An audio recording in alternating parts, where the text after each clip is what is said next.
Hi, I'm Tracy Soltis, your leading health and nutrition coach and molecular biologist. I've consulted with hundreds of people around the world on their human journey. So if you're a seeker looking for answers, information and knowledge, you'll find it here. Come on a journey with me as I explore the science, the physical body, and the cognitive and energetic space of what it really means to be human. All right, everybody, welcome back to the Mind Body Studio. I've got my special guest in today, Jason Bart. Hi, Jason. Hi, Tracy. Now, for those of you who haven't joined us for our episodes before, I'm just going to do a little intro on Jason. So Jason is a transformational coach in Perth, Western Australia. His areas of focus for work are to empower men to own their magnificence and to release trauma in women around men, which I find very fascinating. Jason has been deep diving into what it means to walk this earth with passion and grace for well over a decade now. Strongly influenced by his work in sacred sexuality, tantra and gene keys, he has developed a unique ability to tune into what's moving energetically in the body and witness without judgment the stories that are playing out in the mind. Jason is available for one-on-one intuitive sessions that incorporate a wide variety of modalities to help shine a light on what wants to stay hidden within. He also facilitates a range of workshops and gatherings designed to empower our truth and foster our ability to share this with grace. Today, I'm going to be chatting with Jason about the feminine and masculine polarities that occur in our relationships. This is going to get quite interesting, and how they dissolve and how we can get lost in the balancing of these polarities. Hi, Jason. Hey, Trace. How are you doing today? I'm doing really well. Really well. You are looking amazing today, by the way. You're like glowing with happiness. Thank you. Yeah, I know that I've mentioned that before, but I just want to add that in because I feel like you're just vibrating really high today, and I know that my energy is vibrating quite low, so I know this is going to be a very interesting conversation, and it's super well timed because I'm really in my feminine energy at the moment, and I'm just going to enjoy what comes up and all of the things that you've got to tell us, because I think it's super applicable to where we're at, where I'm at, and where so many people in their relationships are at as well. So let's talk about polarity. Yeah. Let's just tell people, what is it? What is polarity? What are we talking about when we mention that word? Yeah, so there's a couple of things. And first of all, you've got your masculine and feminine polarity, right? And so the masculine provides the safety, he creates the structures, he witnesses without judgment. There's a lot of stillness in the masculine. And then the feminine is the creative, the emotional, the magical, the mysterious is the unknown is then in the feminine. Yeah. And for me, being in my feminine right now, it's like that ocean. It's like, being swept around with the ocean, and you're kind of like looking for an anchor to kind of like hold you there and, keep you grounded. Yeah. Would you agree with totally.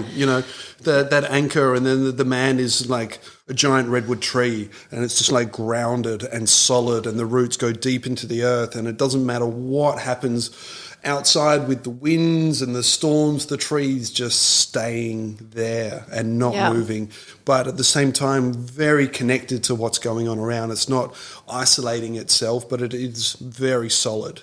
And so let's talk about these dynamics in relationships, because often they can get quite confused, and I know that's something that we want to talk about today, but when people are running typically in the same polarity, what do you think happens? Yeah, well, if really, I guess one of the things that I wanted to speak to today is helping us to maintain our own polarity and our natural polarity.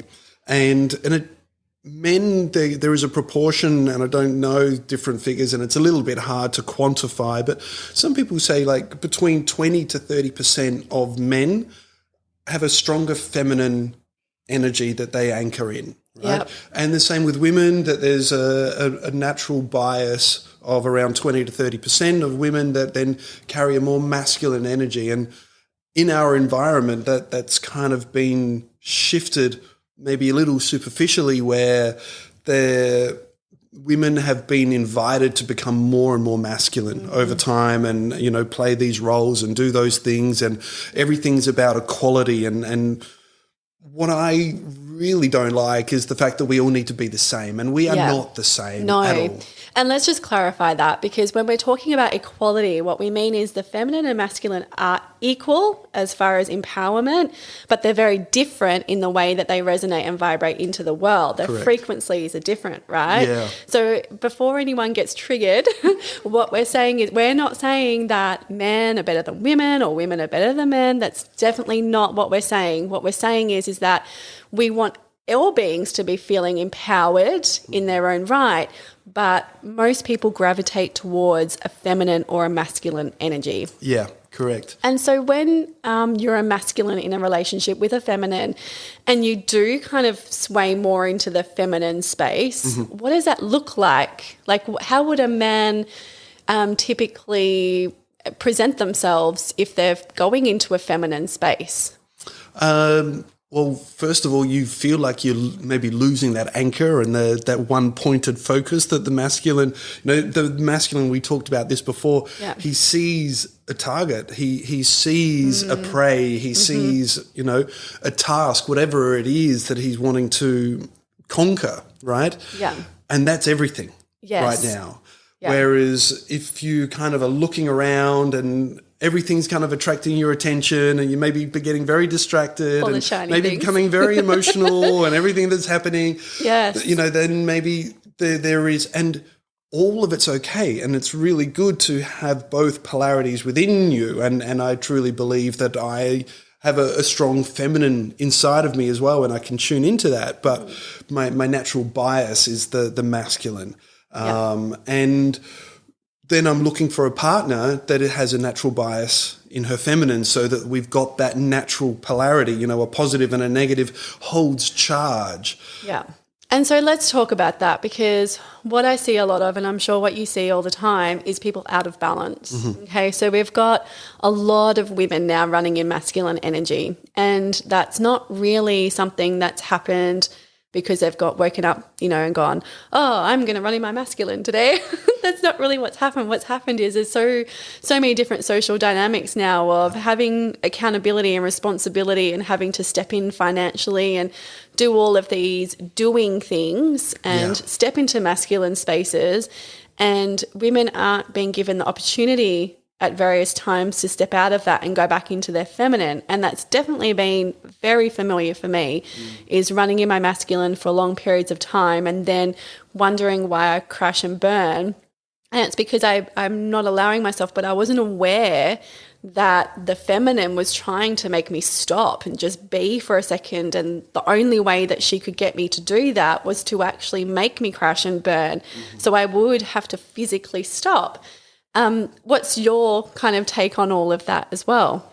Yeah, so I think when you're wanting to stay, the real thing is to be in your sovereignty, right? And to have the time to actually tune into what is authentic inside of you. And we are getting so influenced by our surroundings and so conditioned by our surroundings that, a lot of the women have been kind of invited to step into a more masculine. Yeah. And the men haven't, the way that I see it, not necessarily been invited more to be in the feminine, but haven't actually been allowed to honour their own masculine. Yeah. And when a man, and this is just coming from my perspective and things that I've seen, is that if a man doesn't have his own mission, then he can get lost in that, and then he can't feel grounded and proud of his own masculine. So then it becomes hard to be in that in a healthy way. Yeah, definitely. And there's two things for that, because I see that a lot on my couch here in my clinic, is men losing focus and unsure what to do with themselves.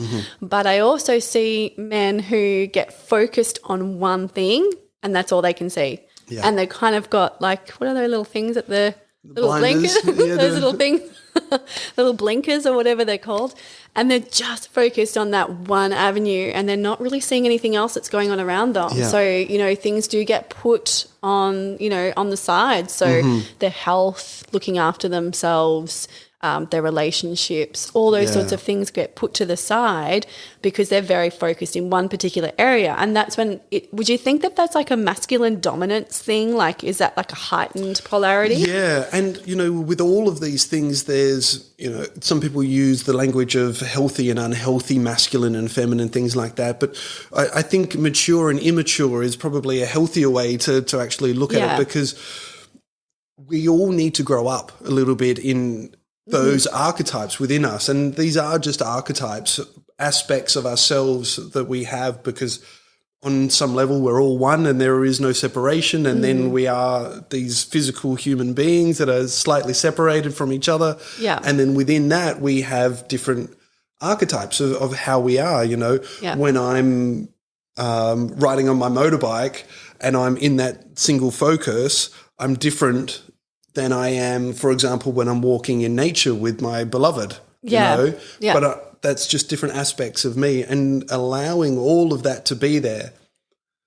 When we're only able to look at the one thing and not be able to see anything around us, then that's an immature aspect of the masculine, who is one single-minded and object-focused. Yeah. But we need to have awareness still. We need to be open to what is happening around us and know that the focus is on one thing so we can get it done. And it's tricky being human, though. It's so tricky. It's so hard, right? We're in this vessel. We've got so many things that require our attention all of the time, like the physical, the energetic, the cognition, keeping up with all the mind stuff. It's intense, let's face it. I mean, if you're a believer that you come from the singularity and you come into this space and you've come into this vessel, we're all connected.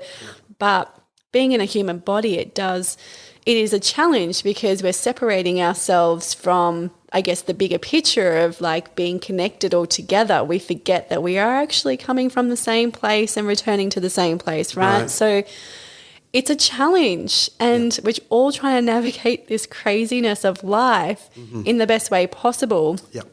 And that's really tricky for people, because we can get distracted. We get distracted really easily. And I think that's why sometimes it's easier for people to just stick with one thing and not get caught up in all of the other stuff that's going on, because at times it's really hard to keep focus on all of the things that are happening, right? For sure. Would you agree with that? And I mean, and there are so many things in the world that are going on, and we're not taught, I'm really glad that my kids went to Steiner and that early learning part where they really do speak to how does the soul enter the physical body. But most people haven't had any education around connecting their soul, their spirit, their, greater self to the physical body that they're in, and how does that want to show up. If we think of the physical body more as the car and the spirit more as the driver of the car, then we don't let the car decide where we go normally, right? No, we don't. And that's the thing, is that there's a huge disconnect on being able to sit with ourselves and actually look inward at the soul's knowing and go, there is actually a soul in there that's actually driving this vehicle. And the more that you physically stop and you stop listening to what it's trying to tell you, the harder and harder it keeps getting. And so I think that in itself drives these like huge amounts of feminine and masculine energies, because the soul is trying to communicate desperately to people and we just aren't listening. So you can see, like, you knew when you walked in here today, my feminine energy is huge today. It's crazy. And so I have to, after today, probably sit with myself and go, what is going on? Like, what is it that I need? Why is it that it's so swung out at the moment? And I need to sit with that. But a lot of people wouldn't know, that these things are happening to them and that the soul on the inside is actually trying to tap in and knock on the door and go, hey. The way that I see it is, everything that I see in my world is a projection of what's going on inside of me, right? And that I truly believe that whatever is happening, whatever I see, whatever I am met with, whether it's a dialogue or an illness or something like that, that is a representation of what's going on inside of me. Yeah.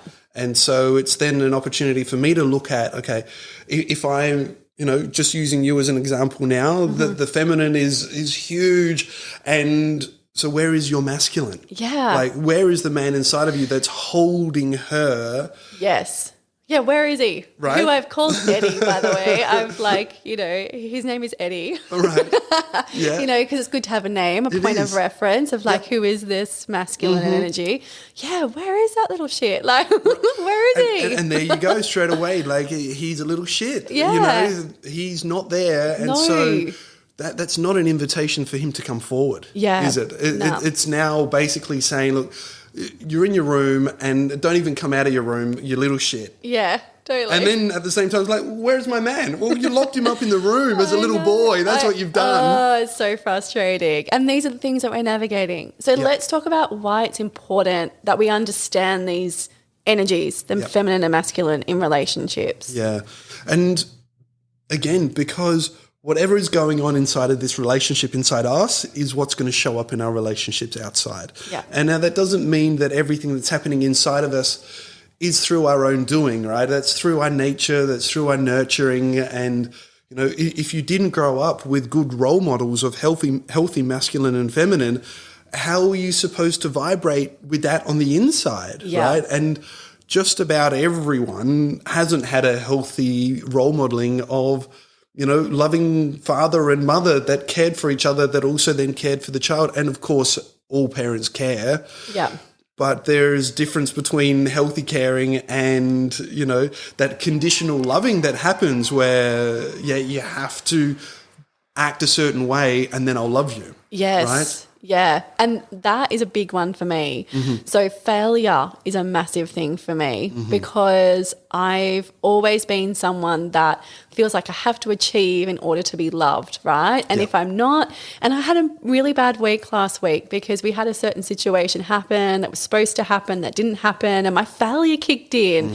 And I'm like, oh my God. And I'm literally sitting in my car crying and going, it doesn't matter how much work you do, you're always doing more work because you have to. Like these things and the things that we've been conditioned through, our childhood and our lives, they continue to pop up. We just have to manage them in as a healthy way as possible.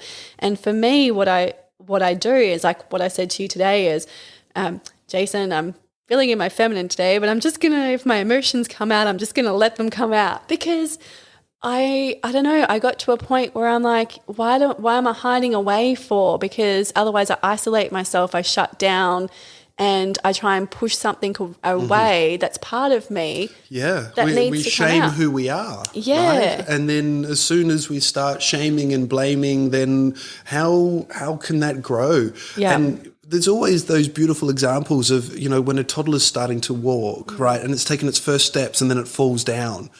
You don't shame it for falling down. Yeah. You don't start abusing the child because it can't walk yet or it's not running. It's like baby steps. Yeah. And if we love you're it. encouraging. Yeah. You're like, oh my God, look how well you did. I'm so look, proud I'm only of you. 2 steps away. Come closer, come closer. Come on. Yes, exactly. And when we can do that, like with the inner masculine, this little shit, and just go, wow, like this isn't easy, is it? Yeah. So, but I'm right here and I see you and like, come towards me and take those steps because then you'll get stronger from that and you'll mature from that. And then all of a sudden the feminine doesn't feel as abandoned. Yes, because that's a massive thing for the feminine energy is that abandonment issue. It's not isolated to one feminine or one women. It's a general feeling. And that's very primal because obviously if we're feeling under threat, we're worried that our protection and provider is going to leave. So it's a very primal kind of instinct to, once you have a conflict or a negative experience, to go into that abandonment type space, right? Especially if you've like got abandonment with parents and things like that. If the father wasn't there, and there were times when I actually left and lived in Bali for a while my daughters were going through formative years in their emotional development. Yeah, and when I came back, I just said to them really clearly, like, we need to have a look at this daddy abandonment issue because if we don't deal with it, it's going to show up in every boyfriend relationship that they have moving forwards. And not saying that it's all completely healed, and I did what I needed to do to get where I am today, and as much as I would have loved to have been there, these are choices that were made, and I can't change them now. But what I can do is recognize the impact of those choices and try and bring healing to that so that we're all moving forward. Yeah, and I think that's really healthy, is actually pinpointing that rather than avoiding. Yeah. And actually acknowledgement and validation of those things, because it's really important to actually be present when those sorts of things happen and pull them up and actually deal with them and then move on. Because obviously what I see here in my clinic, even though I'm not a psychologist or a psychiatrist, is I see those cycles play out. Same. And I see people who come to me who, they come for maybe simple things. They think it's simple. And then we start talking and I realize, we've got some stuff back here that we actually need to talk about and get you some, some work happening with that. Because if we go into an avoidant space and we just push that down and we don't actually deal with it, it definitely pops up later down the track. It 100%. Always does. Yeah. And so actually dealing with it now, as soon as it happens, great. Then we can, and that maintenance along the way as well. If it pops up a little bit here and there, maintain, having a bit of acknowledging it. That's such an important thing. Yeah.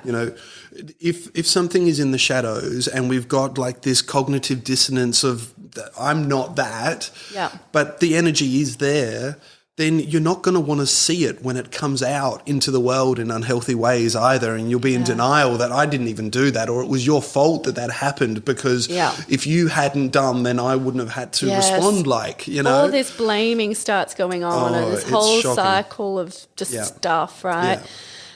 Yeah. Sorry, I was just going to say, and it's similar to, I think I might have mentioned it on the last one as well about, it's the elephant in the room, or you call the devil by its name and it loses its power, right? Yeah. So if something is obviously there and we just speak to it, then all of a sudden it can be healed, it can be looked at, and it might take our whole lifetime, it might take multiple lifetimes, who knows, but it could also be a quantum moment that just by looking at something, it's gone. Yeah. And, I was so proud of my daughter. We were talking about a relationship that she's in, and she was talking about how she would bring people into the friend zone because she was fearful of abandonment from them.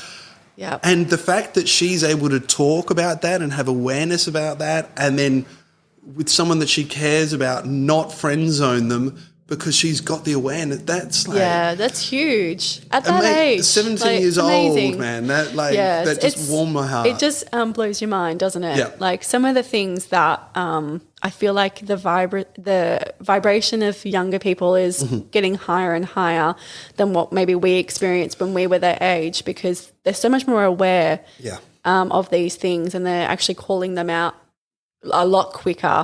It's taking me, I'm 40 now, right? It's taken this time and this growth, to kind of be aware of these things and how they play out in relationships and things. Exactly. So to actually be consciously aware of that at 17 is a huge thing. And to actually vocalize that rather than going, oh, that's really weird, I'm not going to, kind of keeping it to themselves, and then it pops up again when they're 25 and 30. I know. So it's huge. And that's how we break patterns, by just acknowledging something. And, if we have awareness, then we can witness. And if we're witnessing something, we can choose whether we do it or not. Yeah. And, I still make the choice to do unhealthy choices sometimes. Yeah. But I'm okay with that because I've chosen it. I'm not in denial. I'm not. I don't have this cognitive dissonance around it. Yes. And sometimes it's just fun, and it's okay as long as it doesn't hurt anyone, right? Exactly. I think that's a really big thing, is that unpleasant experiences are always going to happen in relationships. Negative experiences, things that are unpleasant, things that make you uncomfortable, things that make you question things. Yeah. But I think as long as there's a kindness and a respect there, I know times can get heated. Yeah. But there always has to be, that level of respect that happens, because the person, is coming from the same place as you. You are connected to them. They are part of you. And, showing them that love and compassion is really important. Even if it has an outcome that is undesirable, at least respecting that and actually coming to the table, owning the truth in both parties is so important. Yeah. So it really is. And, it's one of the elements. There was an amazing book. I was telling you about it after the call last time, by Dr. David Schnarch, who wrote a book called Passionate Marriage. And he talks about relationships are difficult, and there is always going to be that point where the honeymoon chemicals wear off and then reality kicks in, right? Yeah. And this is who I am and this is who you are. And he talks about 4 pillars that really allow us to stay true to ourselves. And the first one is actually having some idea of who we are, like having a strong sense of self, right? But then once we know who we are, we need to be able to take care of ourselves, right? So if something happens, we need to be able to go, wow, that's a lot. Yeah. I need to take that away and deal with it. And when I'm dealt with it, I'll come back, right?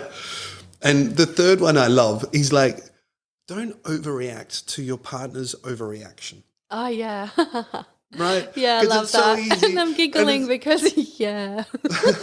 Wow, memories of yesterday. I know. That plays out a lot.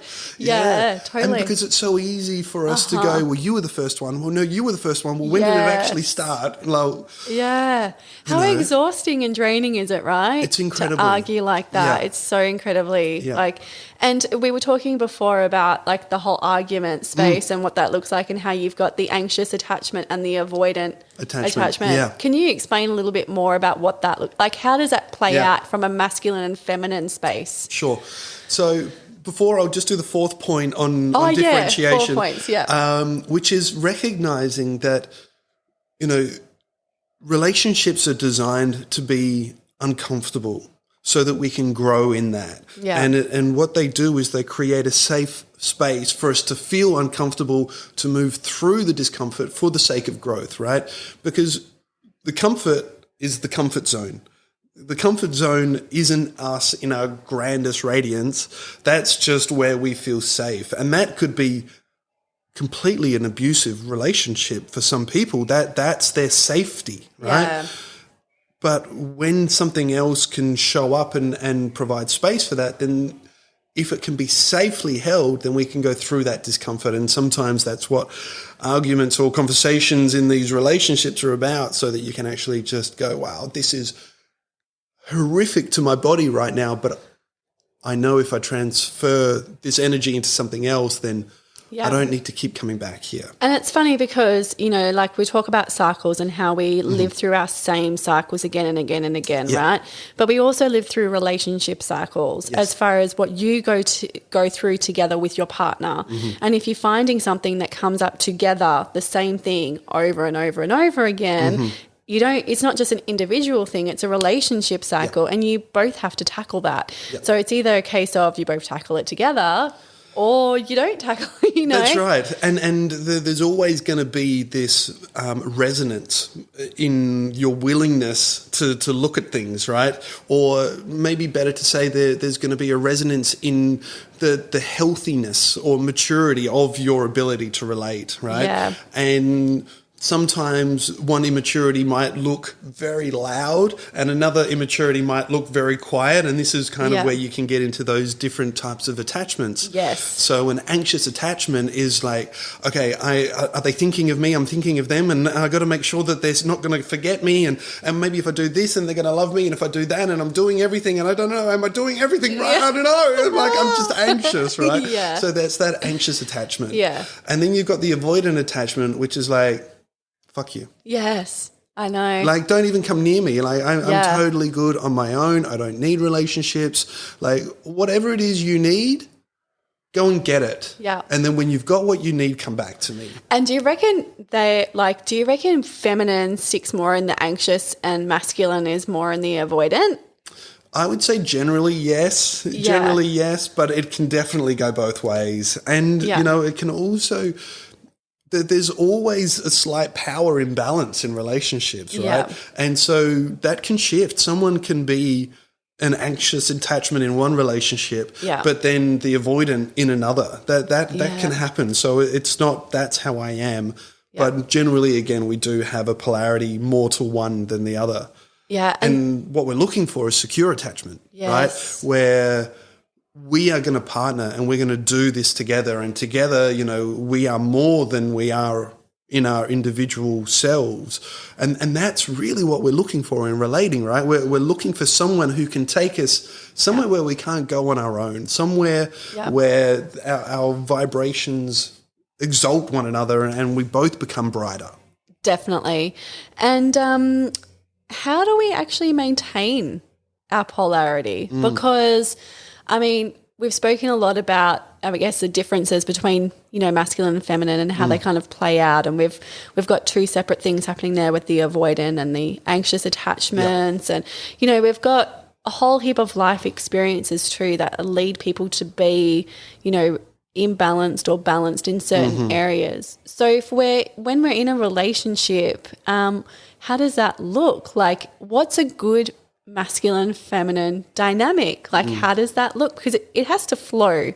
Yeah, and it really does. And, you know, I don't think there is one answer to that, because everything's circumstantial and everything's dependent on the two individuals, and no two individuals are the same. Like, even the energy of Siamese, or not Siamese twins, but identical twins are different, right? Yes. So it's really going to be what is the truth. And what can really easily happen when we are in a relationship is, you know, you complete me. Yeah. Which is, I am not actually a whole being on my own. I am kind of now, all of my energy is going towards this relationship. Yeah. And what's really important in polarity is to maintain that strong sense of self. So do the things that make you happy. Yeah. And then bring that to the relationship. And if you're getting to the point where doing the things that you love doesn't bring joy to the relationship, then it's not about, I need to change to make the relationship work. It's like, is this the right relationship for me?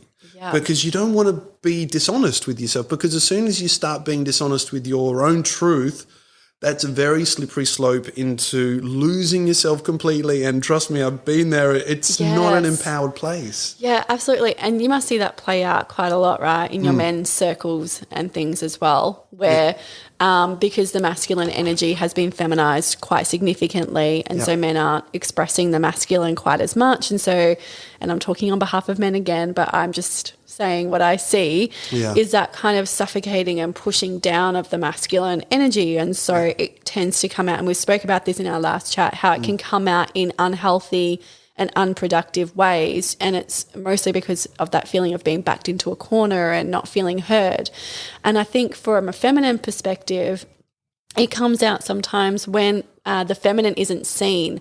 You know, so there's that difference again between what the feminine needs and what the masculine needs. You know, the masculine needs to be heard. So when, you know, they're speaking, they want to have, you know, hold presence and allow themselves to kind of state what they need to state, right? And the feminine needs to be seen. So she needs to hold the presence of the masculine in a desired way and have him kind of engage with her and have that focus put on her. And so what we're seeing is that the masculine is getting focused in some areas. The feminine's also getting focused in other areas because they're holding a feminine space, and everyone's kind of competing with each other and not actually being brought together.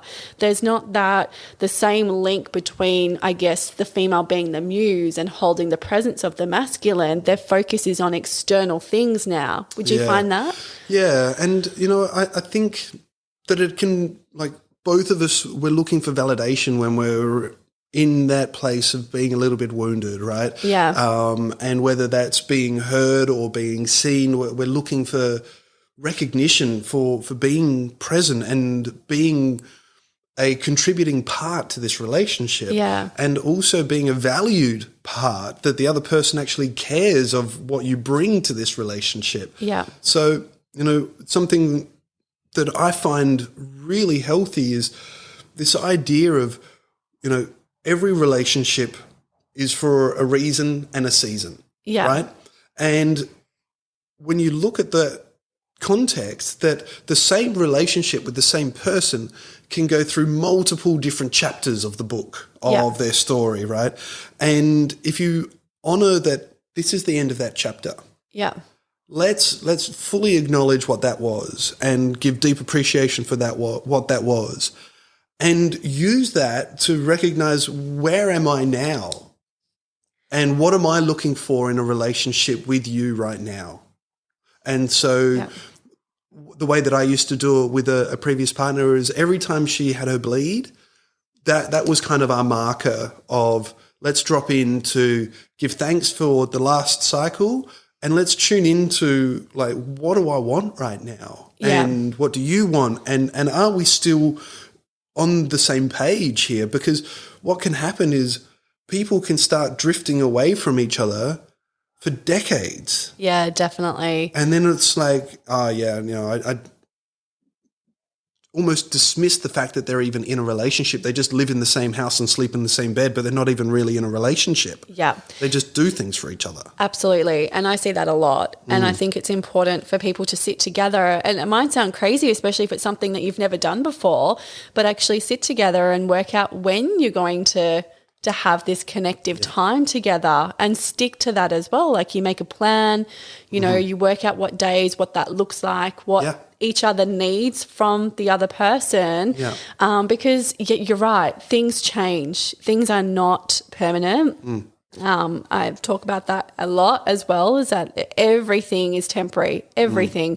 And so that's the same with our energetic and our, like, where we are right in this point in time. And so our needs might have been met previously, but then they might have changed. And what does that look like? And actually having that, excuse me, got a little frog in my throat. Having that time to kind of sit together and actually express, you know, this is what I need. This is what's coming up for me. And let's just explain a little bit of what that is, though, for people who might not be aware of what we're actually talking about. So for me, for example, like, Drew and I sit down together and we plan out our schedule a month in advance, and we look at the things that are important to both of us. So for me, it's quality time, right? So I need to have his time, and when that's my time, and he'll do something nice for me, and that makes me feel loved. And, you know, for men, for most men, it's typically intimacy. So, we schedule that in sometimes. It could be dates as well. So making sure that we're actually going out and we're actually doing something fun. And then family time, so that, Charlotte's included as well, and we're actually planning that out. Because with people living busy lives, it has got to the point where we do actually have to sit down and work these things out. Yeah. And as you know, women operate in a 28-day moon cycle. Yep. We go through the seasons in 1 month. Okay, we go through the roller coaster of the ups and the downs. Our body changes, we bleed, and then we have boosts, an amazing amount of hormones that rush through, and then we have that massive decline in hormones going out. And so the support that we need throughout the course of the month changes. It's not consistent. And I think that there's a little confusion there for men, is that everything needs to be it's kind of like a fix, or like a black and white kind of response with women, but it doesn't work that way. Men operate on a sun cycle, so a daily cycle. They have beautiful boosts of testosterone in the morning, but then that declines in the afternoon, and then they fall asleep and they have a great night's sleep, and then they get up and they do it again, and they're fairly consistent. Women tend not to be consistent, which can be quite confusing for a lot of men, because they're unsure of how to navigate. And that's why it's important to actually ask the person you're in a relationship with, what are your needs, and actually be able to hear each other's needs, so and you're not guessing. No. Look, there's a really beautiful what's that word where you use letters for words? Like an acronym? The acronym, yeah. So there's an acronym called BDSM. Yeah. Now, some of these can be used when you're in a long-term relationship, and some of them are amazing when you're going into a new relationship. So the B is boundaries, so you can speak into what are your boundaries. D is desires. So that's another great thing. Like, when you're doing your monthly check-ins, like, what are your actual desires this month? Yeah. right? And tuning into your different love languages and things like that can be one night. Let's get together and let's go through our love languages and let's learn what the other person actually wants. Yeah. So we don't need to ask for it, and then we can kind of give that. Yeah. And, for some people it's words of affirmation or gifts or, like you said, quality time or touch. And, it's really important to know those for yourself and also for your partner, so you know what to give and what to ask for. Yeah, and it's funny because like Drew and I planned this out, right? Like quality time, and so he's made the mistake. I'm going to say he's made the mistake because I can't, because he's not here. He's made the mistake before of like we plan it out like a month in advance, right? Yeah. And so at the time he's like, okay, in 4 weeks we're going to have quality time, and how do you feel about going for breakfast? And I'm like, yeah, that sounds really good. And then 4 weeks down the track when that comes up, he's like, okay, we're going for breakfast. I'm like, oh, I don't really feel like that. Yeah. Like that's not what I need. Yeah. So things change, and we have to be adaptable and fluid in understanding that what might have been good 4 weeks ago doesn't necessarily mean it's applicable now for anything, for males or females. Like 10 minutes ago.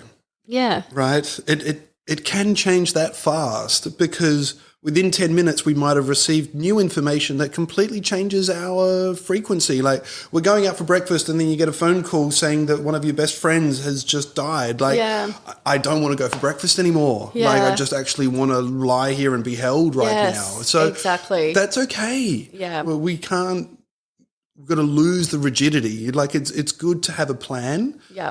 But then also stay dynamic in the moment. And I feel like we just need to pinpoint men being vulnerable in that space then too, because that is really important and crucial to what the feminine needs. Yeah. Like she needs for the masculine to need her in a nurturing way. And I think that sometimes that gets forgotten in that, the whole kind of cultural concept is don't show your emotions when you're in a masculine space.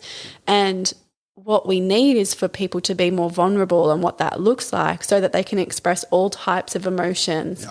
And we're not expected to be happy and content and high and loving all of the time. That's exhausting in itself. We need to have an equilibrium. We need to have a balance between all of the emotions. And I want to pinpoint on our last chat about men being vulnerable and how important that is as well, because like you just said, if something traumatic happens, men need to be held as well, but sometimes they don't feel comfortable asking for that. Would you agree?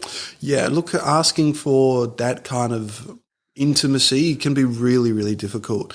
And also it can be purely for the fact that if we go there, that then emotions are going to come up. Right. Yeah. And that's the thing that's kind of forbidden, because when you close your heart to the anger that's inside of you, then you also close your heart to the love and things like that. So then if someone wants to open your heart to the love, then the gate's open and the anger can come out too. Yeah. Right. So that's where it can get scary for guys to be emotional, because you can't just open the gates and let half the herd out. Once the stampede's happening, all emotions come out. Yeah. So you kind of need a support network if you're going to do something like that in when it's been quite a traumatic situation that's come up, and it's not that you're ongoing, with your partner and you're actually experiencing these in a regular space. But if you're going through a traumatic event, then it needs to be done in a really well supported way with either a men's group or a support group or however that looks. It's comfortable. Individuals that can support you in that. Yeah. And look, it can also be nature. Like the ocean is my greatest counselor.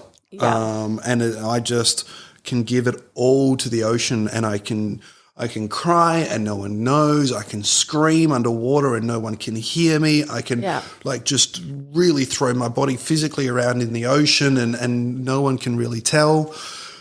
And so for me, that's huge medicine. Yeah. I love it in the ocean because it allows me to do all of the things. I can be angry, I can be happy, I can be sad, I can be joyful. All of it can happen in the ocean for me. Yeah, I love the ocean as well. And we were talking before, I was telling you my little turtle story, but because I definitely think that I've been a turtle in a past life, but that's a whole other story.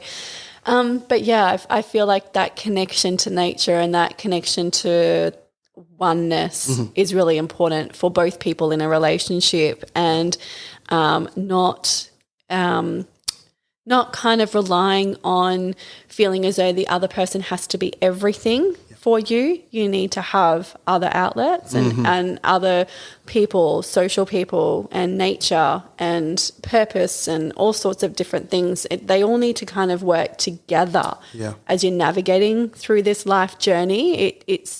And, you know, that's what happens, I think, is that support networks, partnerships, they kind of relying too much on the other person throws those polarities out quite significantly.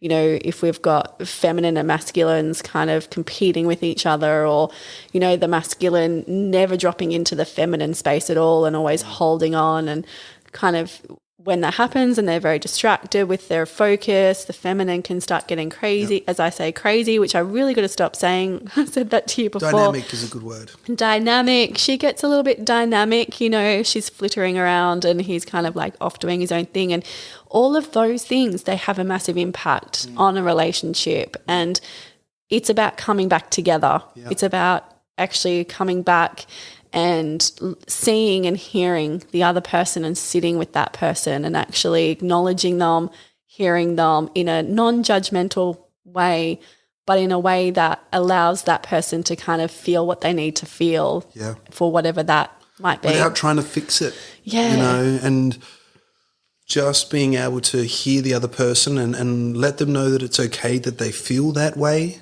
Yeah. You know. And not take it personal.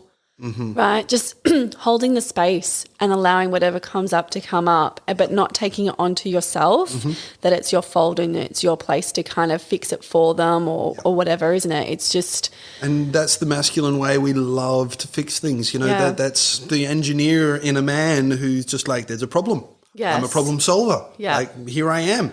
Yeah. And... It's like the number one thing I hear, right? Well, one of the things, right, is, you know, men want to fix it and the women go, no, I don't want you to fix it. I just want you to listen to me. I just want you to see me. Yeah. That's it. You don't have to fix anything. This is not a problem. I just want to be able to express myself. Yeah.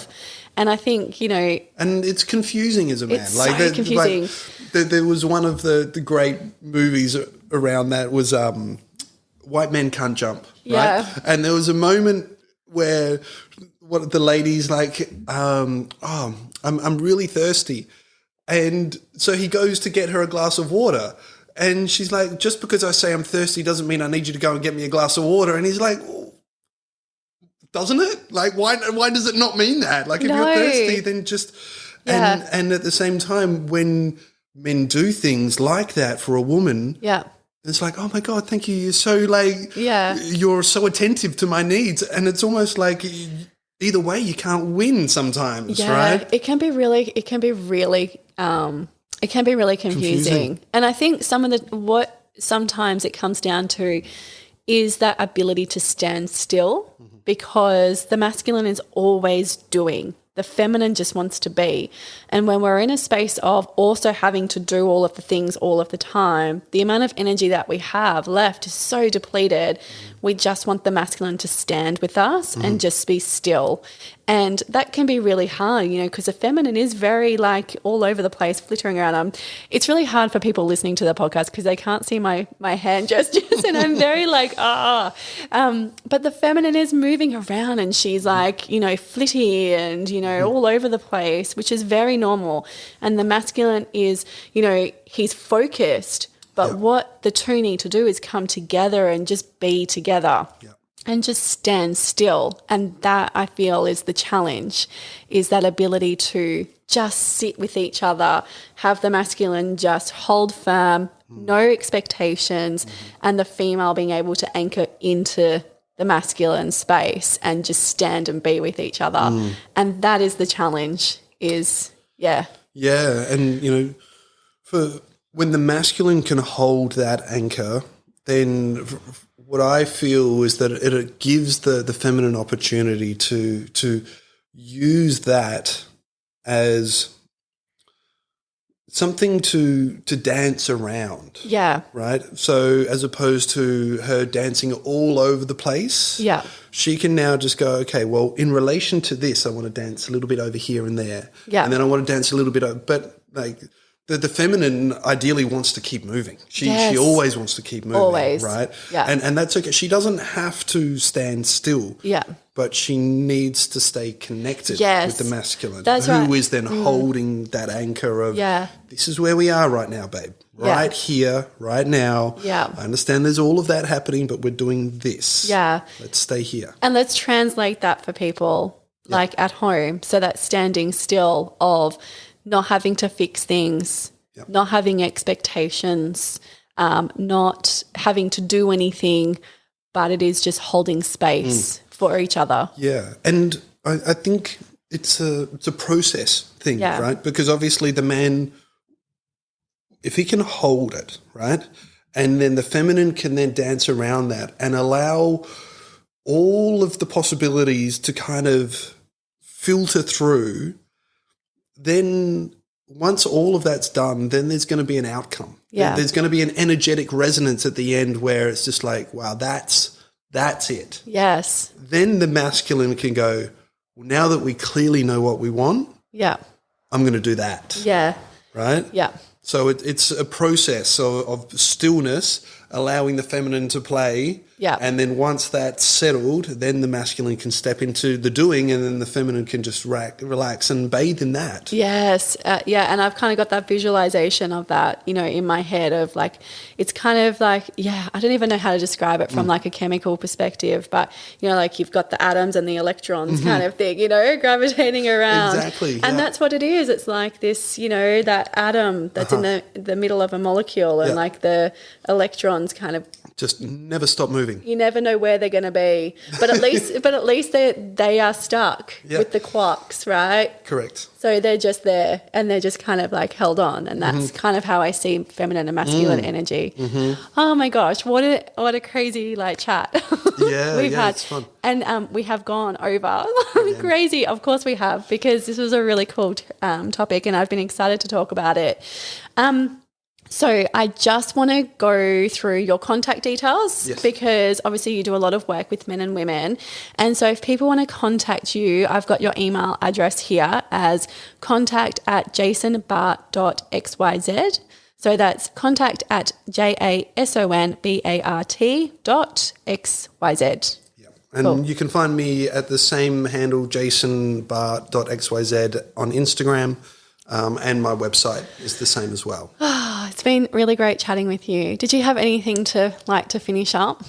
I was just talking about the BDSM, so I'm just going to quickly go through the four of those, just so people are like, what were the other ones? Okay. So did I cut you off? Sorry. The feminine does that sometimes. So B for boundaries, D for desires. Yep. S is your status and STDs. Yep. And then M is meaning, right? And this is maybe, the status and the STDs that's in a long-term relationship, unless things have changed recently. You don't need to worry about that. Yeah. But what does it actually mean to you right now? And that can change like through month to month, what this relationship means, especially as time evolves, because you want to keep it dynamic. Like you want to keep relating dynamic and not go, this is how we are. You're like that. I'm like this. Nobody change and we'll be okay. Yeah. Because one thing we know for sure, change is going to happen. So stay dynamic with that reality. Yeah, I love that. I think it's a great place to end. Yeah, are you good with that? Yeah, thanks, Tracy. So thank you for joining me again, and I feel like you're going to come back, right? Yeah. I'll make you come back so we can chat again. And if you guys are enjoying these, don't forget to share it with your family and friends as well, because I feel as though a lot of what we talk about is so applicable to so many people. And so if you've got friends and family that might get some help or assistance or support from just listening to these, or it might plant seeds, don't forget to share. And if you're loving it a lot, then please leave me a 5-star review, because that's always very welcome. Definitely want to get the messages out there. But anyway, until next time, and till I see you again, I'll catch you guys later. See you later.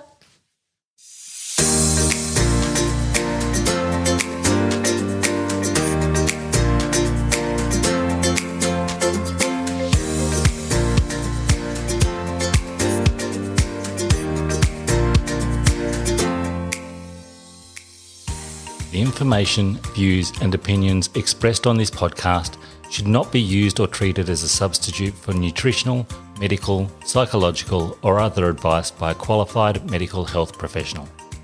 Hosts and guests on the podcast express their own opinions, experiences and conclusions. Nothing on the podcast should be used to diagnose, treat, cure or prevent any medical conditions. The podcast is not intended to replace any medical or mental health treatment.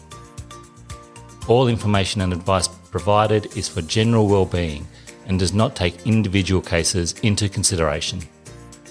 Neither Tracy Saltis, guests on the podcast, or any sponsors endorse the opinions, views or conclusions expressed or shared on the podcast. Tracy Saltis takes no responsibility for any symptoms or consequences as a direct or indirect result of this podcast.